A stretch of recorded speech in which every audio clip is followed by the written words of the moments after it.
What I would say is, as I'm going along, if there are any questions that fit in that moment, please feel free to ask them. I can then decide if you're open to it, whether I can answer them at that point or say, well, that's something I'm going to be coming to. But definitely, I found it better if you ask the question, and then we can just see if it needs to be answered then or not. Okay. All righty. Well, with no further ado, Steve. Okay, thank you. I guess that, and again, that would be the first thing I would say is thank you for inviting me to speak with you. As I was trying to put down what would be most important, and again, I've talked to Mimi a couple of times about your support group, the key word that kept coming up for me was empowerment. And a lot of the work that I have done over the years with people, and I use that word deliberately as in terms of it is about people, is that when they do get into the patient role, it's about what happens to them. And as they get into that role and other people see them in that role, how they are looked on, how they are perceived. But even a greater step is then how do they get out of it again? And one of the first things I'd like to say to you is that I see the patient, that role, as exactly that, a role. It's not the person. So having said that, I'm going to work this through from a place totally of empowerment. And I'm going to give you an outline of basically how I would work with people and what are the key aspects that you would be dealing with if you come from an empowerment place. 3 words I wanted to leave with you now so that at the end of it, if you leave with these 3 words, you've at least got the key messages I'd like you to have. First one is connection, and the second one is control, and the third one is power. As I proceed, the other thing that I'd like you to have with you is that my definition, well, I'm going to use interchangeably a couple of words. One is, when I do say chronic, I could also say life-changing, and I make that distinction from an illness or a disorder or a condition that is terminal, which I would term life-threatening. I think you step into any type of illness or disease or condition, you're stepping into a life-changing situation. They're not all life-threatening. All of them, though, will be life-changing. And so, I'm going to say most of the time I'm going to be preaching to the choir here because you know the changes that you have gone through, and some of you, and I just heard about the double lung transplant, knows about the life-threatening nature of it, and you all know that possibility exists. So, again, starting with that, I'd like to point out, give you 9 different beliefs that I operate from as I'm speaking to you. And these are beliefs that I see as being true in any medical situation that even I as a patient would be involved in. And again, they come from a place of empowerment. The first one, that if I'm in a medical situation and I'm speaking to either professionals or I as a professional am speaking to a person who's in there, then I'm speaking with you. Key thing is I'm not speaking to you, I'm not speaking at you, nor am I speaking about you. You may have a condition, you may have a disease or an illness. That's not you. So I also say that then you have the right to have me be very aware that I am speaking with you. The second one that is key is that I have information to share, and I want to do so.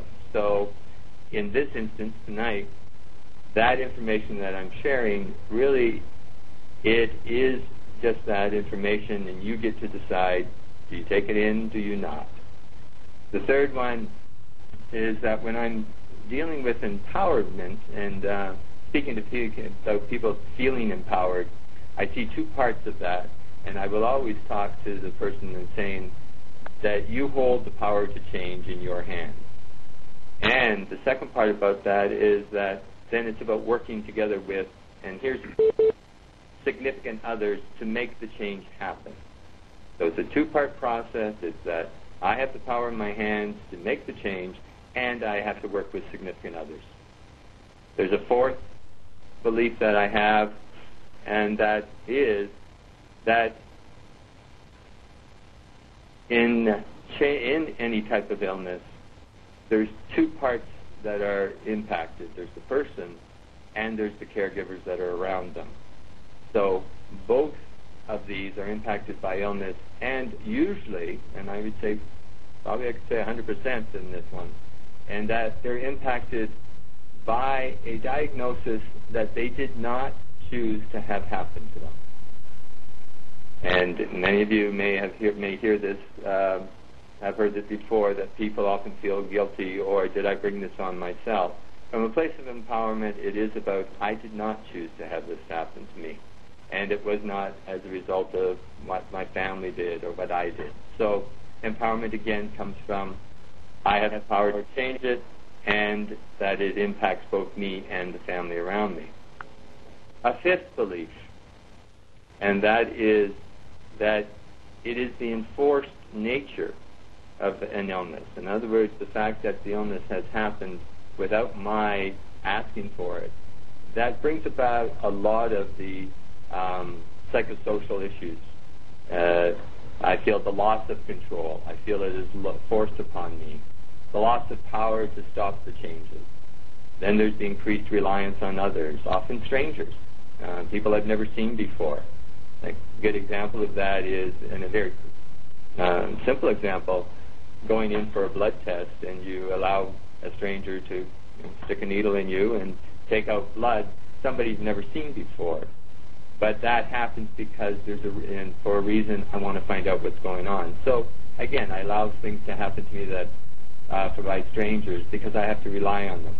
And I also feel like there's the feeling of spiraling out of the semblance of what used to be normal. So my normalcy is leaving me. So these are just some of the things that happen around the psychosocial part. A sixth one is that I'm a firm believer that the change affects all areas of our lives. So while an illness may be in our physical area, it also impacts the mental, the emotional, spiritual. And I'm going to get into more of that in a minute, expand on that one in particular. At this point, though, this seventh belief I have is key for what we're doing right now. So I'm talking, you're listening, and what I'm doing is engaging your thinking process by giving you some information. So in that place, I want you to know the following, that some of it may fit for you, some of it may not, that you are choosing what you want to keep.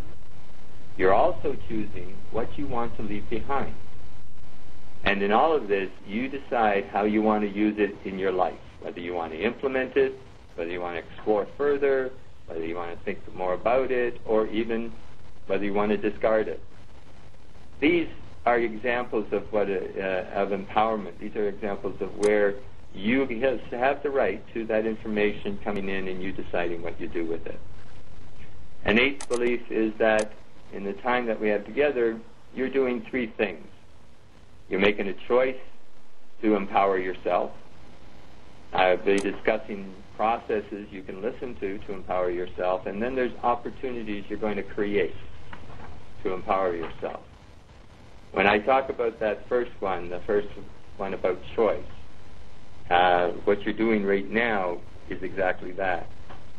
You're choosing to sit in on this teleconference, and you made that choice for a reason. You chose to set aside the time to sit in on it. You chose to follow through to where you are now listening to me as I speak. And you are choosing, as I speak, to decide what you're going to do with this information. You are also choosing to stand in the power of your choice. Then, and only then, do you recognize, oh, I do have power over this. So, as I continue, I really want you to hear again the key word, making a choice with what you're going to do, with what you're hearing, and then how you're going to act from it. One of the hardest pieces that I hear people talk about when they are dealing with any type of illness is that sense of helplessness. That sense that my body is out of control, something is happening inside me, and I don't know what it is, so that sense of unknown that comes from the helplessness. And then in that unknown, I've never been here before. I often think of The Wizard of Oz and the comment that Dorothy made when the house landed, and she held Toto and goes, "We're not in Kansas anymore." And then that sense of this is the unfamiliar. So with that, I'd like to take you to the second aspect of what I wanted to say tonight, and that's this whole piece about connection, disconnection. In any type of illness, when the symptoms start, there is a sense of change going on, and not a good one. So what I'm going to go over right here is a way of assessing who I am. Let's put it that way. And there's 6 aspects to this. And that is, when I look at a person, there's 6 aspects of the person that I assess and I talk about with them. And the first one is their physical being. So the physical being is the body. Sounds pretty simple, and yet for the most part, we expect our bodies just to operate in its normal way, to go about, allow us to go about doing whatever we can for as long as we can without really having to do much more than feed it, clothe it, look after it a bit.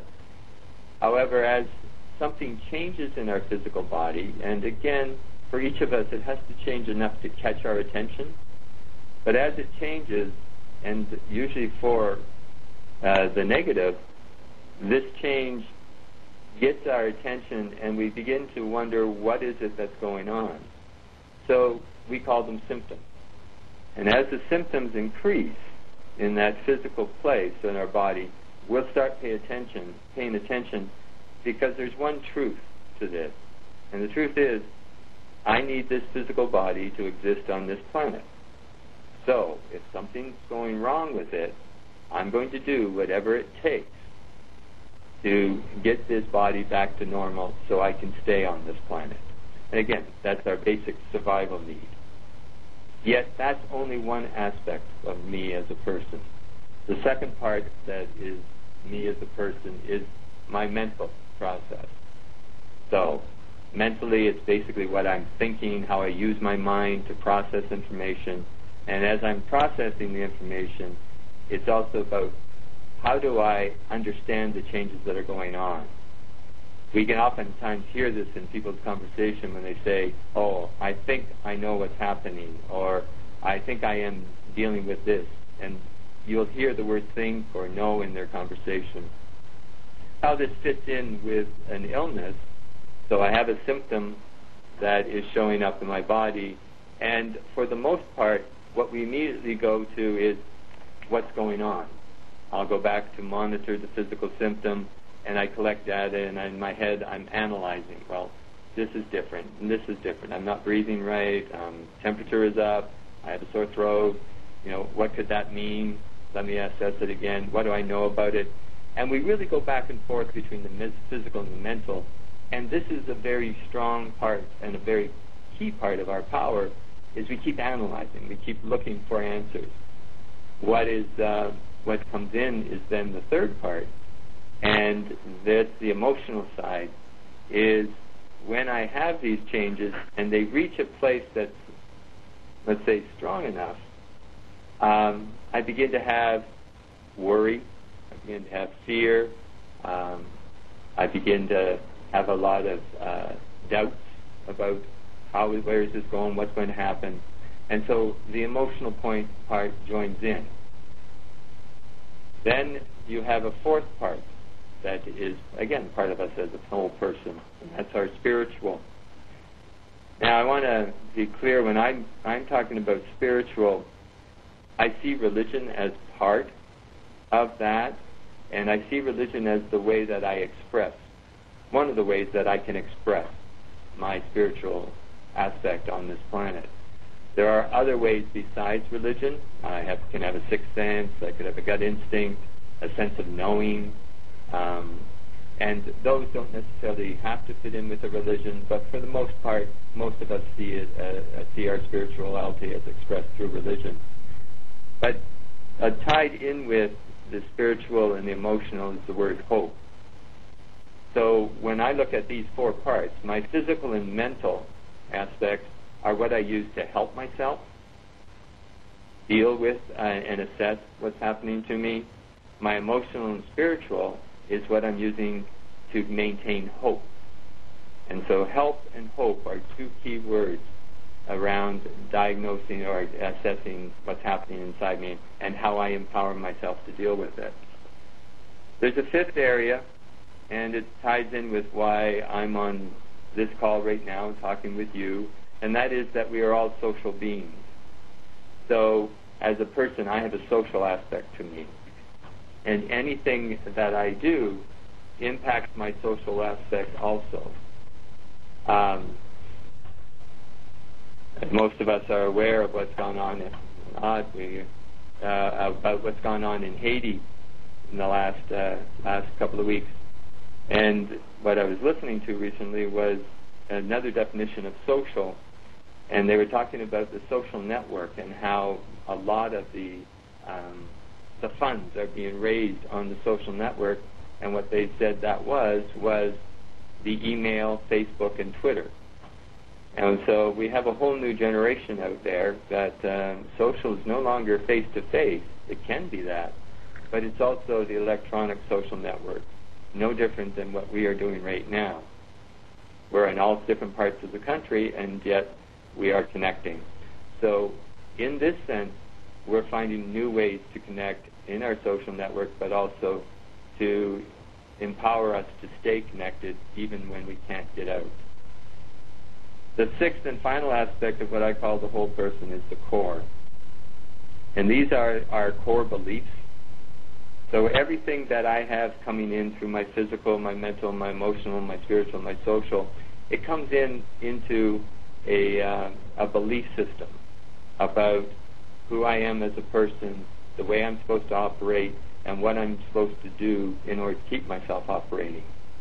One of the key core beliefs that comes into play around illness, in addition to being the patient role, is what I call the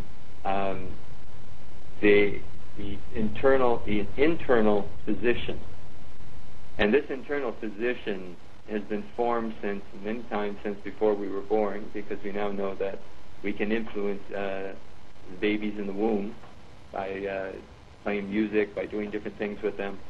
So it's everything we've ever learned about our physical health, everything we've ever learned about illness, and it's what we use in order to make our decisions, this internal physician, to make decisions about when will we listen to symptoms, what will we do when we hear those symptoms. Key here is who will we approach with our symptoms. And this is the great debate between men and women and how long will it take us to approach someone? In other words, how long does it take us to go to the doctors before, how bad do the symptoms have to get? I often talk with people in groups, and they can go from a day to months with symptoms before they will approach the doctor. And the key piece there is, but I want to stay in control of my life, and if I go outside it, then I'm relying on somebody else. And the piece that's key here is that as a patient has to learn how to go further and further outside and to rely on them depending on the severity of the symptoms and depending on how much life changes are going on and how much life threatening is going on. So to wrap this piece up, again, there's that idea of the 6 aspects of the whole person, and I see this in terms of any person I deal with, even within my family. So whenever I look at a person, I see they have a physical, they have a mental, they have emotional, they have spiritual, a social, and a core area. I'm repeating it because this can also be a way of assessing that you can take a look at, well, what areas are my strongest areas? And the second aspect is all of this existed prior to you being ill. The illness, when it came on and where it is in your life now, has only been in your life since you started. Prior to that, all of these things existed as well. So you come into an illness with a history of power, a history of knowledge, a history of who you are.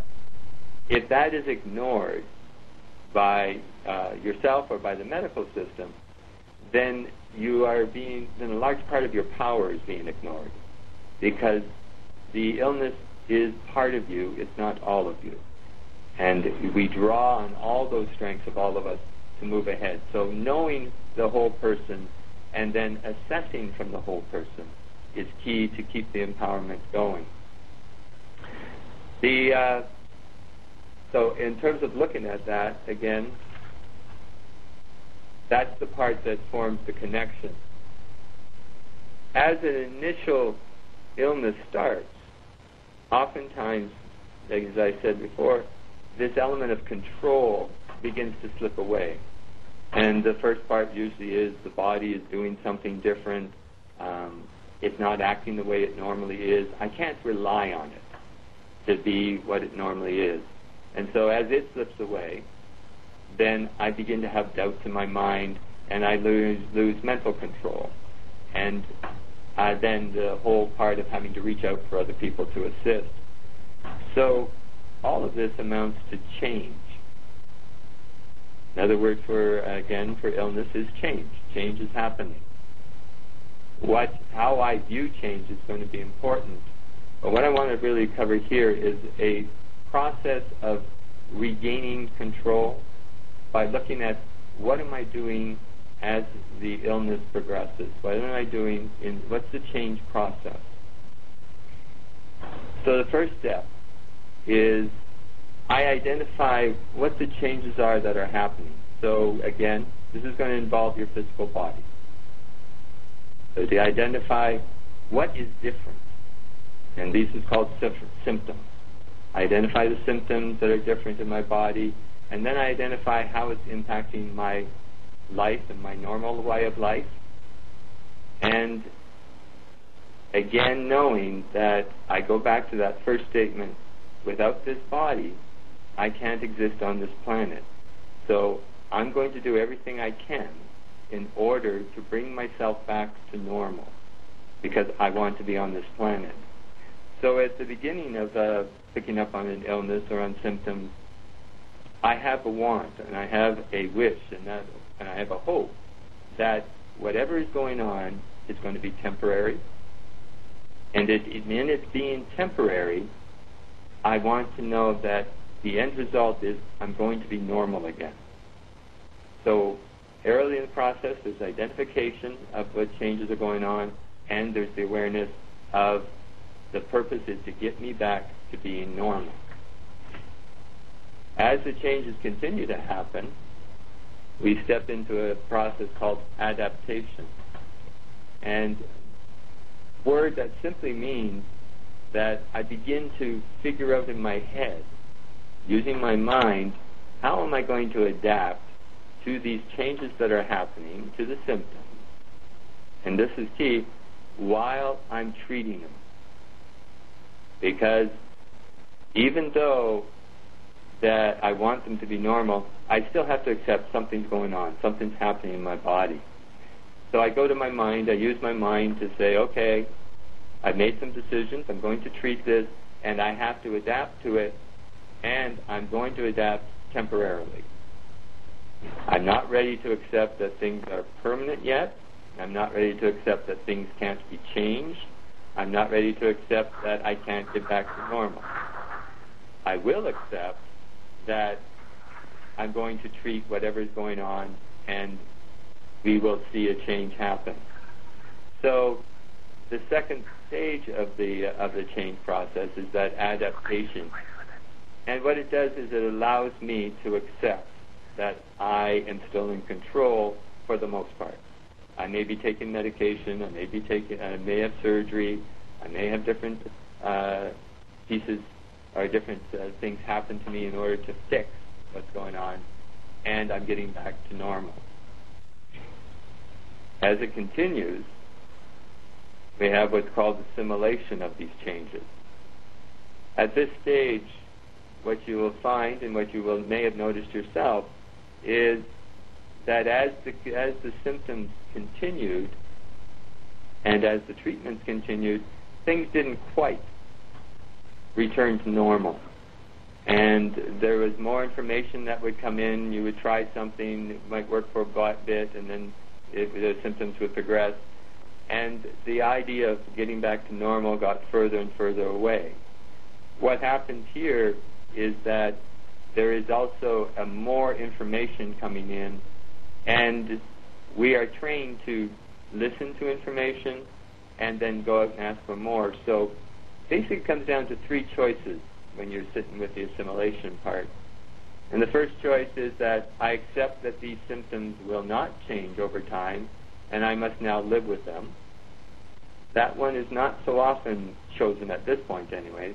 The second one is I accept that these symptoms will be impacted by the treatment, or the treatments will have some impact, and I'm going to wait and see what will happen. So in that place, I'm willing to say that there is still hope and I'm still receiving help. And I also accept that while the changes are occurring, that a lot of the changes are due to treatment, not due to any symptoms that are going to last for a while, and I'm just going to monitor them. So again, that the symptoms are being impacted by the treatment, and that a lot of the symptoms are because of the treatment. It doesn't say that it's a permanent change, again, temporary. The next phase, again, comes into play, and it's particularly as I'm going along, you're beginning to hear the life-changing aspects of illness, of a chronic illness, where it, again, happens over time, and it happens over a long period of time. That the fourth aspect is there begins to be an integration of these changes, and this can be real subtle. And the integration of the changes is that I begin to accept that, some of these are going to be here. I'm going to have to live according to them. And this is going to be, quote, my new normal, my new way of living. In this phase, again, the changes that are impacting outwardly are also begin to be accepted by the family and by social support as being normal. So, it's been there for a long time, things are happening, I guess this is the way things are going to be. This is a stage where when you get the external people and your family or your social network saying to you, yes, we've noticed that this has gone on for a long time, or they begin to accept it as normal in you, it's like a reinforcement. And so this is particularly true for chronic illnesses, that then you become that symptom, or you become that action, or that the way you're living right now, and they begin to forget who you were before. Oftentimes internally, this is when you begin to accept that this is indeed what's going to happen to me. I'm beginning to feel like there is not going to be a change back to the normal. And at this point, you can have feelings of anxiety, sadness, fear, depression. And underlying a lot of this is a simple word, a sense of grief. That when you begin to understand that you're not moving back to the new normal, you have to accept that you've lost that old normal, I should say, that in that loss there's a piece of grief that has to be done, grieving the loss of who you were. This is, as strange as it sounds, again, a part of the empowerment process, because in your grieving, you make way for accepting where you can go to then. And so, in actual fact, you come to know that, yes, there has been a change in me, my body has changed, the illness or the chronic illness is here, and now I'm going to have to learn how to live my life with it, or move on with it. And that living my life with it is where the transformation comes in. At the very moment, what they oftentimes say, at the point of the darkest night comes the beginning of day, that that's where the transformation occurs, where people begin to grieve the loss, open up a path for understanding what it is that they now can accept and live with and move on with. The transformation is probably the hardest piece because it involves that word acceptance. The acceptance that this is who I am. This is, and we use the word, this is my new normal. Now, the word normal is, in fact, that empowerment piece. So you have gone from a place in the identification of the early identification of the illness of losing control, of losing the normal through identification, then the adaptation to the changes, then assimilating them in, then integrating, that as you go through that loss, you are actually adapting to the new normal that is going on. It's our natural, innate ability to fight for what we want that gives us the ability to be empowered through this. It does not mean we won't feel the sadness, the grief, and the depression, anxiety. It just means that as we go through that, we're also going to feel the joy at the other end as we reach it. The last part that I just want to cover, realizing I'm talking a little long here, are if I regain control, can I translate that into power? And to be empowered, the most important piece for me is to know that I am still a person. So as I go through those stages of, as I mentioned, identification through to transformation, that's the patient. The patient is moving through those. That patient role is probably our greatest asset, because in that patient role, I'm going to allow things to happen to me that I would not normally let happen to me. And I allow it to happen to me because, again, I want to stay on this planet. I allow surgery to happen to me. I allow chemicals in my body that I would not normally allow.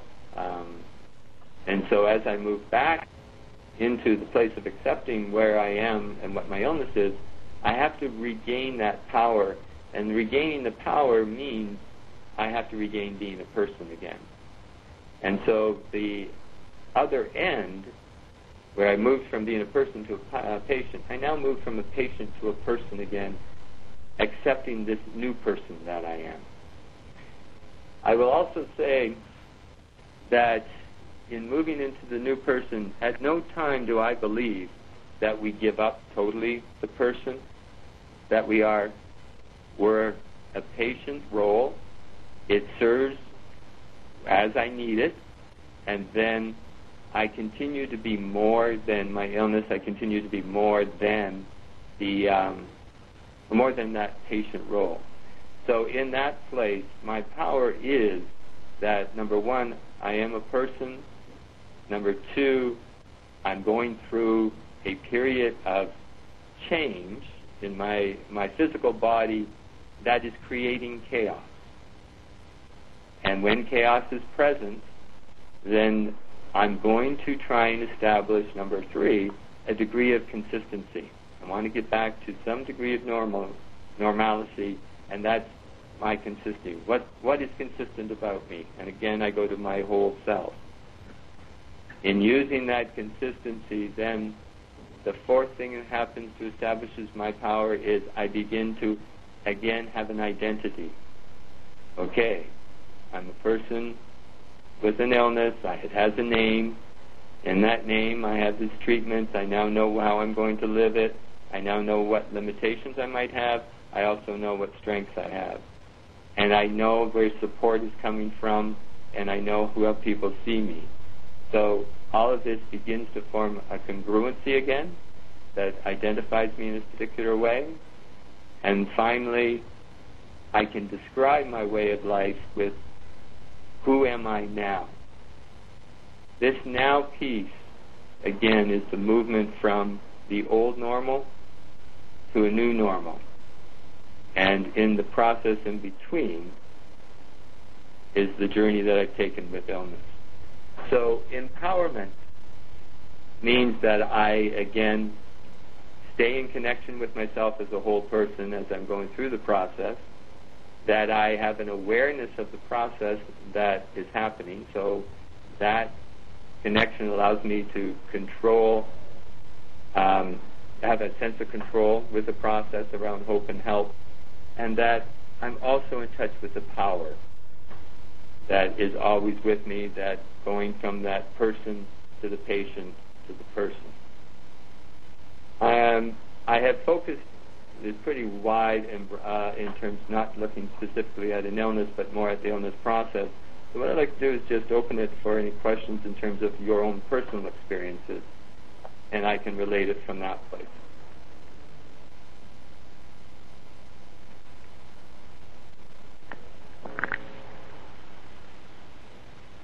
Why don't everybody speak up at once?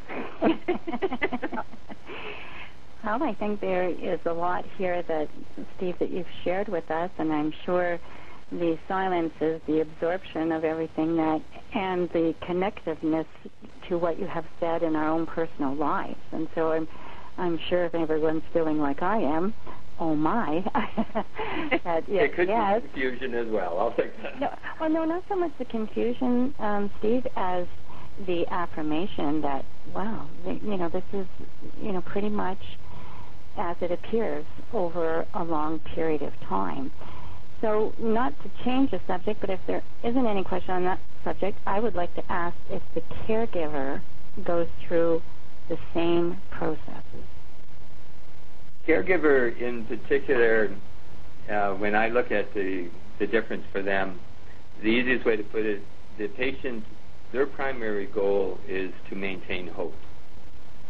When you're going through it as a patient, you hope for a cure, you hope for an answer, you hope for the diagnosis, you hope for the best outcome, that kind of thing. So it's about maintaining the hope. The caregiver has a unique journey in that their role is to maintain health. They're on the outside. They are reliant on your information as a patient to tell them what's going on. And so they're really looking at how can I help you to maintain what you need while you're going through it, while I also maintain what's going on in the external world. I'll maintain the house, the job, whatever may be necessary. So yes, the caregiver goes through a process, but from a different motivation. So their motivation is, again, and if you look at that word help, the challenge for the caregiver is to not feel helpless. When a caregiver is feeling helpless, what they will oftentimes end up then feeling is depression. What I liken for the patient, if a patient, their main goal is to feel hope and to feel hopeful, if hopefulness gets threatened, then they're more than likely to feel despair. And there's a very strong difference between those two, despair and depression. It's not saying the other ones won't feel it, but that's the primary one. So caregivers also rely on the patient for information, and one of the things I often talk about is how the caregiver can't go in and take your place. You'll oftentimes hear caregivers say, I wish I could take your place. It's the one step where it can't happen. I can't go in if my wife has an illness, she's going in for a blood test, I can't go in and give them my blood. I can't go in and take the treatment for her. And so that is a form of, for the caregiver, of having to take the one step back. That oftentimes can come out in ways of anger, or looks like they are isolating themselves or whatever. But so the caregiver does go through a process, long-winded here, but from the place of help. Hope that. Does that answer? Yes, thank you. Could you explain what you mean, who you mean by caregiver, please? In my experience, I'm talking about a personal caregiver, be it a partner, spouse, companion, adults, children, even younger children, teenagers would have that same experience. I've done a lot of work with professional caregivers, and depending on how long they are involved with a patient, they also can go through this process. More often, though, with professional caregivers, they have a specific duty or time that they're involved with you, whereas a personal caregiver goes through all stages.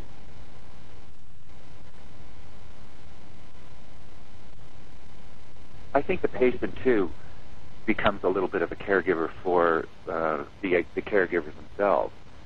As you mentioned, they're just as helpless, and they're powerless to do anything because the patient hasn't given the information. The patient hasn't asked for help. The patient hasn't told them how they're feeling. So oftentimes, in a helpless situation, they're more depressed and worried, and constantly. So it was my experience that I spent a fair bit of time trying to explain what I was going through, and oftentimes it didn't make sense to me because the only thing I could really tell them was I couldn't breathe, I can't do stairs, I can't, and they're just as helpless, but more emotionally. And I think caregivers that are emotionally attached to the patient have, a longer journey to the acceptance than the patient does. If that makes any sense. It does, and I agree with you. The piece I would add is one of the reasons they have that longer journey. They're not in your body. Yeah. So they're relying on your words to describe, and I think we'd all agree that our language can't really describe what's happening inside to really convey it in a way that the caregiver would get it 100%. So they oftentimes, only the way they can get it is over time. You as the patient will get it much clearer, much quicker, because it's happening to you. Right. So, yes, I agree with you that it does take the caregiver longer and can be frustrated because they just don't get it until they've experienced it over time. Right. Well, especially in our case, I think, because you can't see it. Absolutely. You can't see that you're, of course, if you go up a flight of stairs and you're out of breath or whatever, but they don't see it. The caregiver doesn't see it until it's really, a few years later where it's really getting bad, and you've really slowed down. I think from what I have understood in terms of your situation, you go through a long period of diagnosis as well, and misdiagnosis.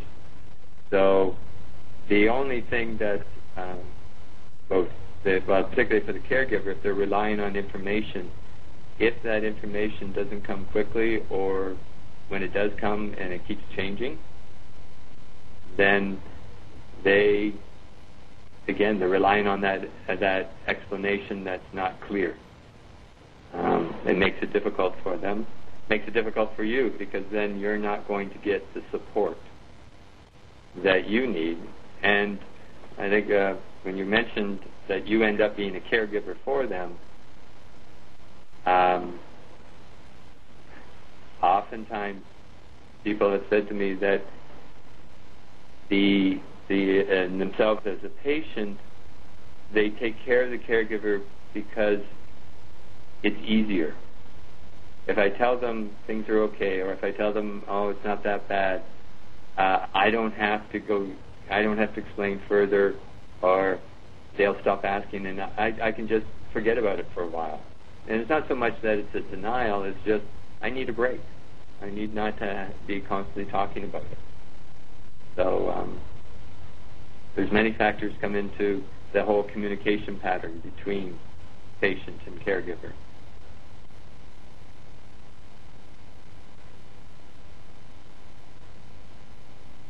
Do we have some other questions? I was just going to say that I can really relate with the whole normalcy thing that you said about, because I've adjusted normal so many times in the last few years that make your head spin. Mm-hmm. Yeah.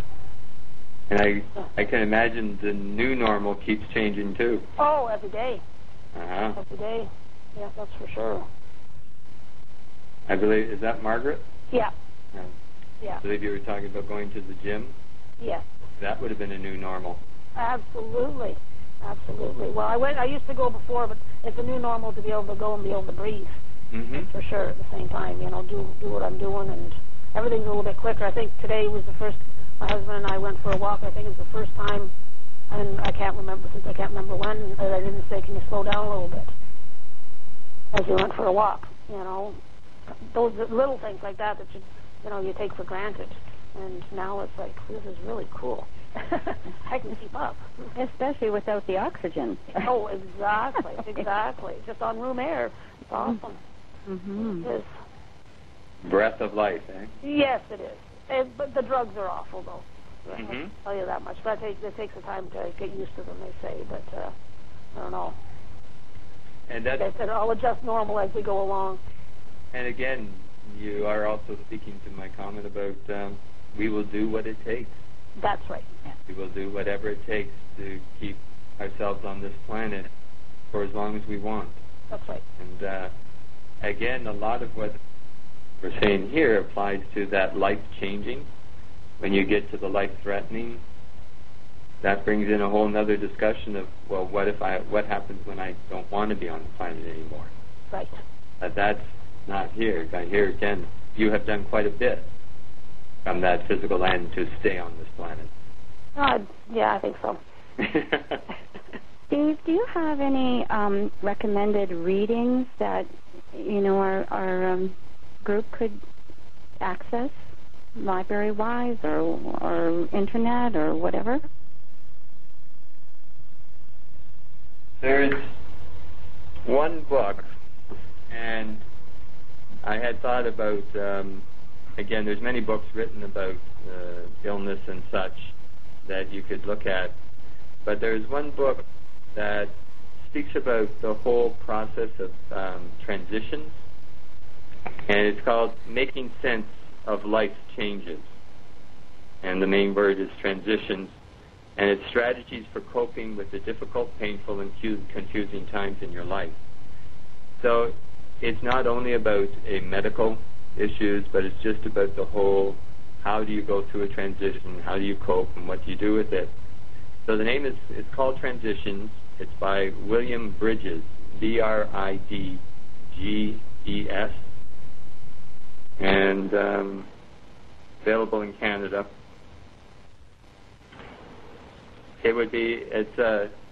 I think, again, just what you were saying about the many different times new normal comes up.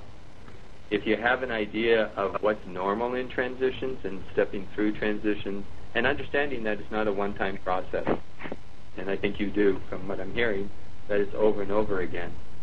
So I think it would be a good book. Wonderful. It's 7:54. Do we have some other questions or either comments? I have a question. Did I hear Johnny's voice on this call? You did. Johnny, for those of you who haven't read the newsletter yet, Johnny, who's also had a double lung transplant, ran with the Olympic torch today in the very cold weather of Alberta. Congratulations. Wow. Thank you. What an elation that must feel. Well, also listening to this conversation tonight, it just brings back a lot of memories. I can imagine.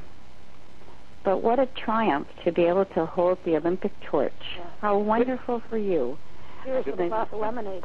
I just took pictures of Jim, just a couple that I have now. So I don't know if pictures are already or not. Yeah, thank you very much, everybody, for that. You're welcome. Johnny sent me those pictures today, and I went in and changed the newsletter and took the Olympic logo out and put in Johnny's pictures. So. Oh, so that's you. I wondered. I wondered if that was you. Well, you sure look very happy.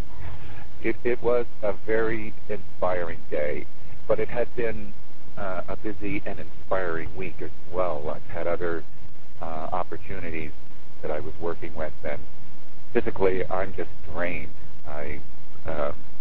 I'm tired.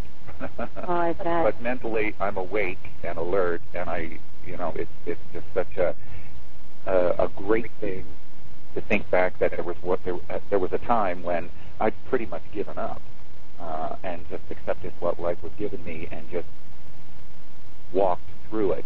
And I never thought I was going to die from this disease, but there was a few occasions when I thought, man, I wish this was over, one way or the other. So to be able to look at a picture of me running, and we had a party afterwards, and there were other organ recipients, and we all, it's a community. It is such a strong and special community. It's hard to talk about. Well, I'm sure. Nobody could understand unless you walk those shoes. Margaret, you may want to join that community. Yeah, well. Yeah, no. I'm sure you have some of your own in Vancouver. Actually, I do. There was 3 of us that were transplanted, later about the same, within 2 weeks of each other. So we all have CMV, so we all had to have the medicine together. So we got to know each other quite well, so the 3 of us sitting there getting our intravenous every week. And, yeah, we've become pretty close. And 2 others shared a set of lungs. So that was even more close for them. They consider themselves brothers almost now, and they were in their 60s. So it was quite interesting, that's for sure. Oh, incredible, just incredible. And all the support and from you folks as well. And I got a lot of cards from probably some people that are on the phone here, and I want to thank everybody for your support. You're welcome, for sure. And everything. John, how long are you post-transplant? It was 8 years on Monday. Awesome. Wonderful. Oh. Yeah. That's incredible. So you were really young when you had this done. Yes, I would say 19, but that would be a lie. I was in my early 40s. Wow, that is amazing. Okay, well, it's 7:58, and any more questions, or no? Steve, we again can't thank you enough for sharing all this valuable information for us, and I'm sure there's just so much thought-provoking opportunity for us. I think everybody has expressed, some emotion as well in all of this. So again, we thank you. What we like to do too, and Steve, that's entirely up to you. Sometimes if people sign off, they think of questions and, I should have asked that, perhaps and sometimes they're very, calming questions that others would like to hear answers to. So if that does happen, would you be willing to answer a few more and we could post them to our website? Absolutely. Wonderful. I appreciate that. Yeah, it gives us a little bit more time to absorb what you have discussed with us, and it's very intense, and we do appreciate that.